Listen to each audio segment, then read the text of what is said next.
And and then at the end, I'm going to throw in some of the new features and resources and things that I have prepared. And then it'll all get wrapped up in the recording. So let's, Kate, since I've already made you a co-host, why don't you start? And Lori, you had put your hand up too. So I'm going to make you a co-host. And then Christina, I know you are always eager to share stuff. So I'm going to make you a co-host. And that would be awesome. Three presentations about what's going on in New York with Book Creator, and then I'll dive into some of the resources that we have and some of the new features, and we'll send you on your way. I wasn't sharing. Yeah. So Kate, the So, floor is Kate, the yours. floor is yours. All right. So I'm going to bring up um, what I did over the summer, and hopefully you're not seeing everything on my screen. I don't know. Oh, I was so Okay. hoping you would share this, Kate. This is a really cool project.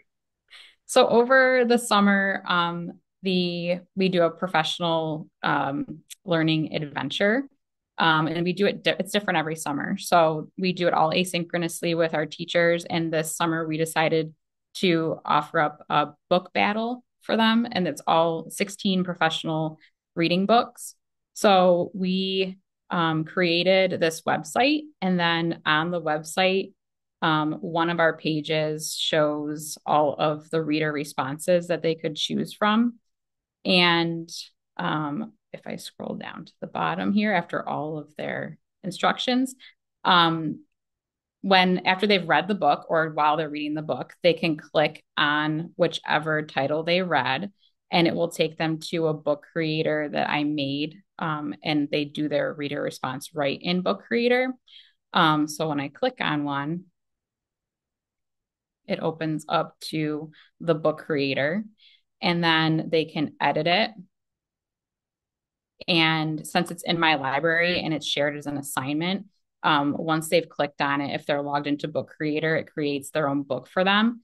And I put in the margins or on the outside of each page the instructions of what they do on each page.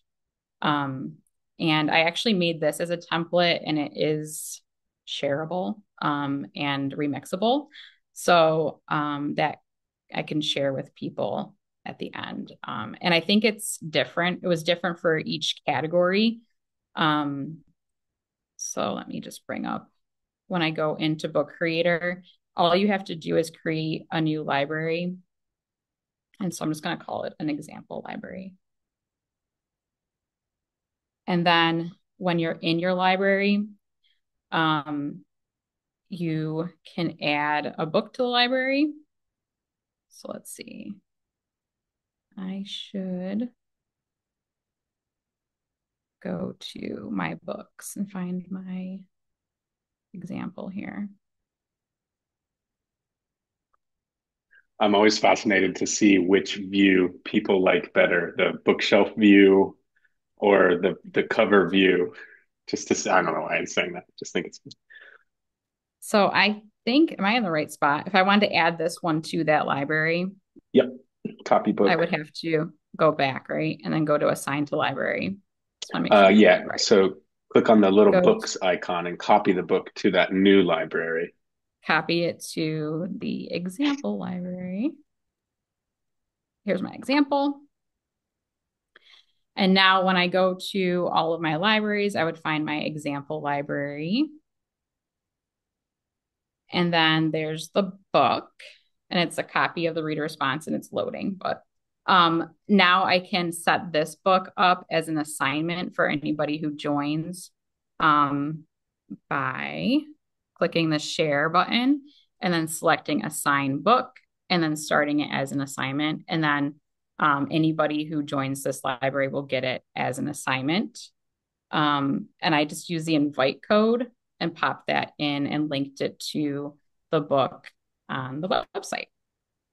That is awesome. I love that you linked the join code to the library for each book because it's so much simpler than trying to explain to folks, well, hey, jump into this library or remix just this one book into whatever library you want. And because you're running this program and you kind of want to keep an eye on what people are doing, putting them all into one library is such a great idea because just like a class of students, teachers want to have someone keeping their eye on them as well. So I think it's just a great idea. Yeah, very slick. Um, And stop sharing Courtney, now. I'm not sure why it's not letting me stop sharing. Am I still oh, sharing? I still see it. Yeah, but I think I can just take it away from you. Yeah, take it away from me. Oh, stop share. Here it is. Found it. Okay, Sorry. nice, nice. Um, oh, we have another person. Great. And so I love that use case. That's a really fantastic example of how you can use Book Creator in like a professional learning setting, getting your teachers to understand not only the platform, but also getting to read those fantastic books. And I saw in the chat, yeah, Christina and Lori were like, those are some good books to read. So very fun. Anyone watching the recording, just a reminder while Lori sets up, um, any of the resources that are shared, folks will throw these into the chat or things like that. Don't worry, there's a page. Each time we have a meeting, there's a book that I'll share the link to. You only need one link. That's the point I'm trying to say. I'm going to put you into a library with a book, and it's going to have all of the links for everything that we've talked about in this meeting and every other New York meeting that we've had, so that you'll be able to peruse that. So we'll have a link to that remixable copy of that book. So if you wanted to run a similar book reading, professional learning moment, you can do that as well. So, Lori, the floor is yours. You want to share All with right, us? great. I'd love to. Let me just go over to the one that I'd like to show. Well, while this one's up, I'll mention it too, because I know, Kate, you're also a model schools person. I saw model schools come up.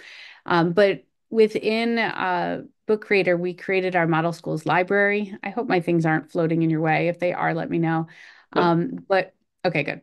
But what we were able to do is take everything that we have from our learning or our loaning library and create a book creator book. And these are very basic at this point. There isn't a lot in them, but as we do different activities throughout the year, we've been adding the pages to this library to say, here's what it could look like in action.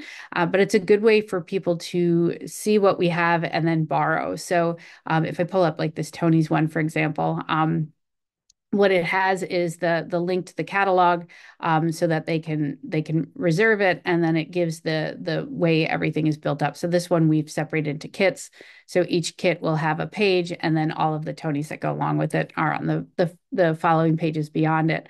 But this has worked really well for us to kind of keep organized as far as what we have available for people to borrow, and it also gives us a good like recording of this is how we've actually used the stuff. So not what I was planning to share, but it opened up to that page. So I'm like, yeah, I'll show that one. The other thing is I wanted to share is I did a webinar with Book Creator and NiceGate back in September that I put together this idea book of ways that you can use Book Creator for the computer science and digital fluency standards. Anyone who knows me knows that I've been talking about these standards for 4 years now and really kind of trying to get them into every student's hands, right? We wanted to see computer science in every classroom. So what I did is I went through each of the 5 concept areas and created an idea. And I used as many of the templates as I could. So most of these are templates that are already in Book Creator. So we're not creating something new, but just ways that you can get your students involved. So the beginning just gives some information. And then what I did is I broke it down by grade bands, right? Just the way the standards are, for what the items are going to be. So you can see like shape sorting, vocabulary building. Again, these are just the templates that are already in Book Creator. So I didn't have to start with a blank page. I could start with a template and then change it to be whatever it is that I am looking to have the students do. And then you can have these really rich books that the students can do as they're exploring computer science. Some of them have to be done in edit mode, like the coding mat would obviously have to be done in edit mode so that the students could move the arrows and drag some different things to their locations. Some of it you can keep in present mode and have them do, but most of it is thinking about it from that editing mode that the students could actually do the work. I will tell you that I created a traffic jam game in here. This was a lot of work, so please use this if you'd like. I can share the resource and you can create use this instead of creating your own, because building this was building all the cars and all that took a lot, but it's just different ways that you can use Book Creator to really do anything in the classroom, but also have a place for the students to kind of showcase their learning. But again, like I said, most of this was built right from the templates that are in Book Creator, so I didn't have to start fresh and try to think of an idea. All I had to do was grab these great templates and kind of add in what is the computer science features, and then just some different links that can go out for every grade band, every concept area. It's not every standard, but it's every concept area to kind of get things started. But you can certainly build on these and do anything that you'd like to do. So yeah, that's what I wanted to share and I'll put the link to this in the chat if anyone's interested in it. You're welcome to use it, remix it, however you'd like to do, whatever you'd like to do with it.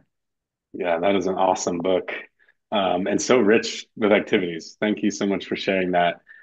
Just a reminder, I'll throw that into the book as well.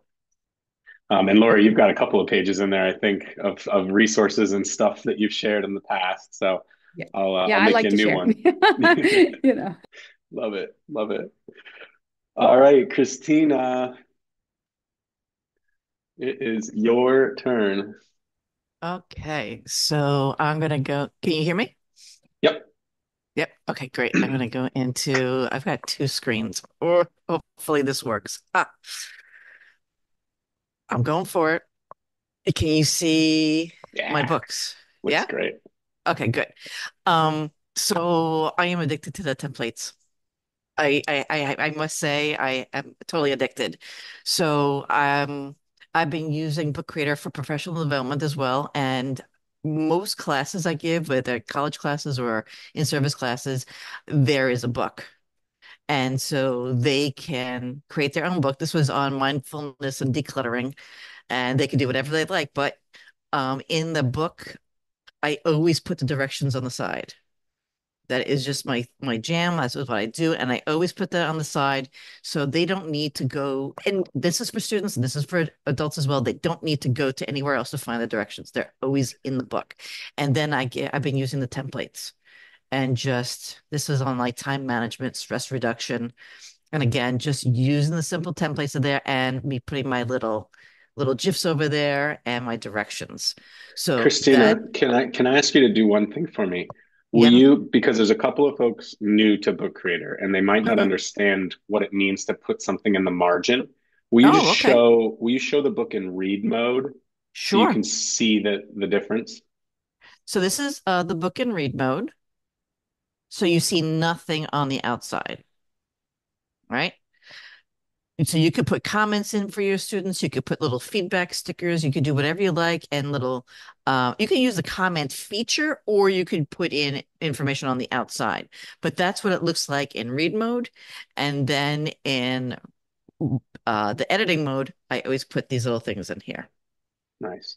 Yeah, that's Um, I just wanted to point that out because sometimes people don't understand that in like a read mode or preview of the book, you might not see some of those instructions. And so it's another additional space where you can sort of cue students along the path. But I didn't mean to interrupt. Sorry. Oh, no, it's fine. And then I was working with a teacher who wants to do a vision board. So again, I was going to go to Canva, but Book Creator has so many great templates.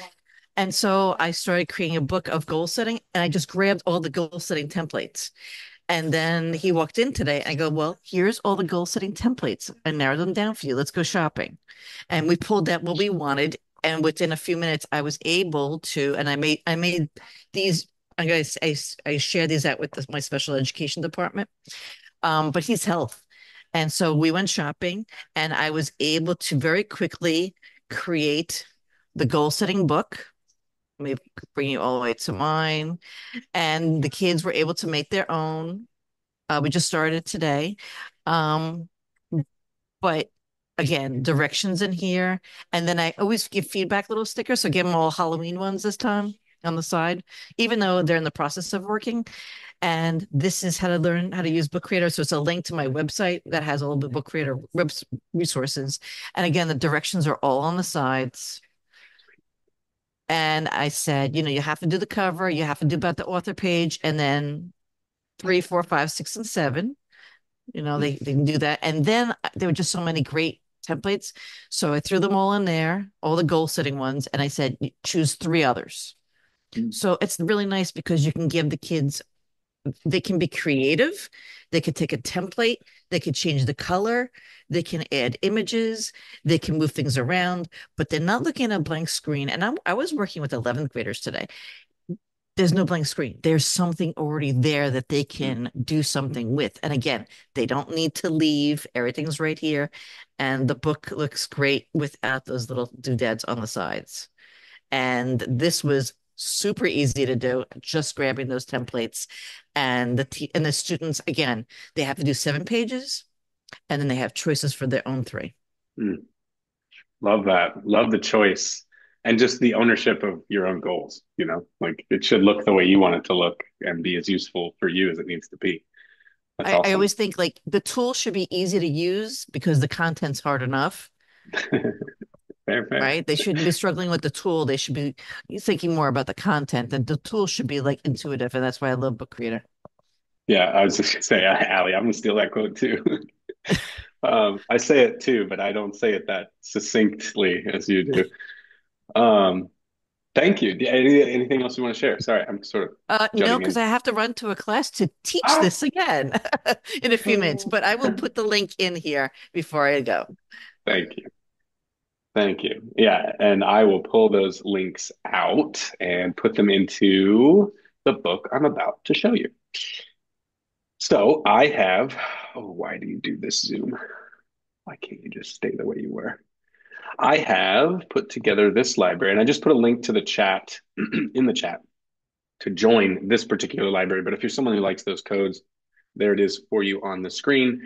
And if you're watching the recording, you should have seen this link in the email that I sent to you with the recording. But if you can't, that is the code to join right there. And then inside of this book, like I promised, is a recording of um, our meetings that I just keep running there on page 2. On page 3, I like to list some questions, but I don't think the people who ask these questions are here. So I'm going to pull them up at some point. And here we go. So the first one, and we have a panel of experts in the room. We don't have the people who ask the questions for any clarification, but my students have difficulty rejoining the previous library using their original school email, which is how they signed in. Has anyone had this problem before? It sounds, I'm wondering if maybe they're going to the wrong website, perhaps. So, David, the only thing I can think of here is that at one point this person used a QR code to sign in, Mm, and then at some point they used the Google sign in. And when mm, now what happens is that creates 2 accounts. And so if the kids are using Google and they are looking for books that they created using a QR code sign in, they're not going to see them because they don't link up. So my best advice, I guess, in this situation is to reach out to support, see if we can figure out where those books are and go from there. But also just making sure that if your kids do have Google accounts, even if they're young, if we can get them in there using those, it'll keep it kind of consistent all along. cool. Thanks, John. Yeah, that actually makes perfect sense. And I will be sure to email the person who asked that particular question and let them know that the recording has an answer. Um, the use of Book Creator with struggling students. I bet you, anyone of the people in here who just shared, probably have a multitude of ideas for engaging struggling students, especially struggling readers, ML, classrooms, anyone who's not speaking the language of the instruction. So if you have those ideas, throw them in the chat. There might be the chat might just be blowing up right now. But I want to show a few of the features that were just talked about by Christina and others in the Book Creator app. So we've had a few updates to the way the interface looks when you get inside, and we haven't done that, I don't think, really ever. But the plus button, the one sort of button to rule them all, has changed slightly. So we changed the menus up here at the top. Tools now just contains those tools. Media, obviously, that name hasn't changed, but the things that inside of it has, and then apps only contain your apps that you have currently installed. So the templates that Christina was talking about, that she's so geared up about, is under the media tab. When you click on templates, it's going to load this little screen here that lets you sort of search through all of the different templates, and you might even recognize some of these templates that are in here. And I always like to show that if you search for free, all of the free ones pop up. But you can really just start searching for anything. I like to search for reflection. If I can spell it right. And then you see, oh, no, I can't spell it right. It will pop up with a bunch of different templates for reflection, which is fantastic because you just simply click on it, gives you a little bit more information, and you click add to book, and it adds a new page right into your book. So we've got 900-ish templates in there, and we just got some word that they're going to be adding some more templates relatively soon. So keep your eyes and ears peeled for that. That update coming very soon. I believe they're going to focus on ELL. You'll also notice the comment or feedback button has moved. So Christina also mentioned this. She likes to use the margins here, and she might add a text box or a shape to leave a note. But that's not the only way you can leave feedback for your students. So this little button here used to be down in the bottom right, but now it's up in the top right, up near the other buttons, makes it a little bit easier to see. And you can add comments right to the page in sort of a chat style feature, and this allows you to add comments the same way you could in the margin. So you can add your video, you can record your voice. All these comments can be translated for students. So it's really easy for folks to be able to read and respond to a particular page. We use this actually all of the time when we're working collaboratively on a book. Tom's shaking his head, just so that you can see who said what and their ideas and things like that. So the comment button has moved, and we're really hoping that folks start to use that because we know that leaving students timely feedback is very important to their learning. I just David, shared, can I jump in here for a second, real quick, too, with please that? do jump So in. one of the questions was helping, struggling students with using Book Creator. And honestly, one of the hardest things for kids to do if they're struggling with learning is understand teacher feedback, especially if it's typed out or written out. They don't quite get it. So I love the ability that we can use the audio and video, especially. So it really helps those younger students, struggling students, to be able to get that feedback in and make the adjustments they need to make. I like that. Yep, fantastic. Um, and anytime we can show our face and they can hear our own voice, yeah, they're definitely going to promote some understanding. If you didn't know already, you can translate audio hotspots, text, the transcripts from your audio subtitles from your videos with the click of a button. So here I have just a text box on the page. When I click on that text box, I right click on that text box. There's a translate button now, and I can translate that into 137 plus languages. As you can see, this one is Yiddish. And so very simple and easy to use to translate text. Again, engaging with learners who maybe aren't reading in English. Fantastic feature here. You can also translate the entire book from that library view as well. So let me make Translating comments sure. is huge. Say that again. The translating of comments is massive as well. I mean, John spoke about, the being able to understand feedback. When you get it back in a language which isn't something you're used to. I was speaking to a coach just last week who's got a few new students who speak Haitian Creole, and the creating of materials in the first place is like a huge obstacle.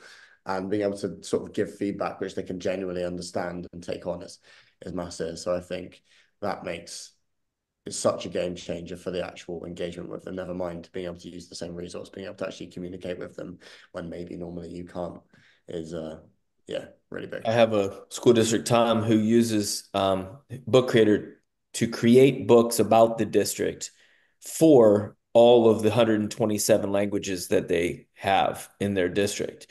And it has taken them about the last 4 or 5 years to do that. And now, much to their excitement, they can just simply make a book in English and click translate and translate the whole book and be done with it, right? So, but I think that's an idea that a lot of school districts aren't necessarily doing. And I think that now that we have this button, it's an easy way to now communicate with parents and get parents a little more excited about the school district, that now that they can understand different languages. Mm. Yeah, I'm glad you brought that up too, John, because next week we have one of actually two of our ambassadors who are going to be coming on, Alex Isaacs and Lois Alston, and they created a template for newsletters. So exactly that, communicating with families. And one of the features that they said one of the reasons why they use Book Creator for these newsletters is exactly what you just said, because they can make it once and then they can translate that one book into all the languages that it needs to be translated in when they send it out. And then they just share one library link and they say, find the book that you need, which is fantastic because we know that communicating with families is so, so important. And thank you for jumping in, Tom and John. We have some new one pagers. So these have always been something that we hear requests for. You see these all the time posted above the copier in the copy room, or sometimes you'll see them in the bathroom. Gotta go, gotta know style PD, or sometimes you just have teachers that want to see some printed instructions. So we've got on our website now, if you click on the resources tab, we now have a library that's growing every month or so with brand new one pagers that are beautifully designed, that have step-by-step instructions, that are easy to understand. And that should hopefully make your life easier if you're taking these out and you're trying to get other teachers excited. Maybe they just need some step-by-step instructions for inviting students to a library. So check out that growing resource library there. I also wanted to throw in this vocabulary notebook. We have one for elementary and for secondary. Now is the time to start thinking about that evidence of learning and capturing those moments that are important for students. And we know that vocabulary, especially for some of the younger students, that ongoing process, that repeated routine that we start at the beginning of the year really pays off at the end of the year. And so we created some nice, easy to use notebook resources for vocabulary specifically. We have one for elementary, and we also have one for newcomers as well. So check those resources out. I linked to them on this page. And then I think I've got one more fun update. Nope, that was it. And look at that, just on time. So if you're rewatching the recording, thank you so much for being here. Like I said, you will find all the resources that we talked about that were in the chat and everything in this book that I'm showing you here. Just reviewing the chat just to make sure I didn't miss any questions. I see lots of great.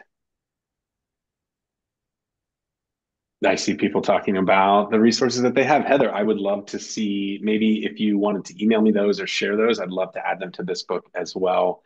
Just some of the resources that you've created about teaching different emotions. Love that. Awesome. Perfect. Well, I'm going to capture all these resources for you, put them in this book. And thank you so much for being here. If you shared, thank you so much. I really appreciate you and your time that you've given us today. So keep on keeping on, and happy bookmaking. Cheers, y'all. Thanks, everyone.